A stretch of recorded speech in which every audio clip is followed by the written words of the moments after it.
ভাই, তোমাদের আমাকে নিয়ে এত চুলকানি কেন? এত জ্বলে কেন? এত কেন জ্বলে? আমি কি করলাম না করলাম, কোথায় গেলাম না গেলাম, তোমাদের এত জ্বলে কেন? এত হিংসা কেন তোমাদের? কই আমি তো তোমাদের কোনো কিছুতে ইন্টারফেয়ার করি না। কই তোমাদের গুলাতে তো আমার এত হিংসা লাগতেছে না, আমার এত জ্বলতেছে না।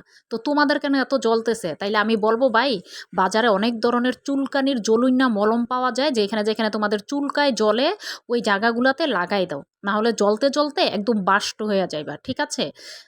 কেউ কোনো কিছু মনে করবেন না আমার কথাতে, কারণ অনেকেই আমার ইনবক্সে আইসা আমাকে ওই এই এই কথাগুলা নিয়ে অনেক কিছুতে নিয়ে আমাকে কমেন্ট করতেছে, আমাকে ইনবক্স করতেছে। তাদের উদ্দেশ্যে এই কথাগুলা বললাম। আপনারা আবার অনেকে আছেন যে এগুলা নিয়ে আবার অনেকে বলবেন যে কি হইছে না হইছে।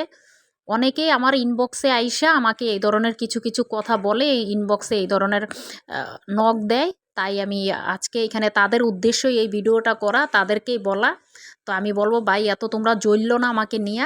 জ্বলতে জ্বলতে একদম বাস্ট হইয়া যাইবা গা, তাহলে মনে করো তোমাদের লাইফ শেষ। ঠিক আছে, খোদা হাফেজ।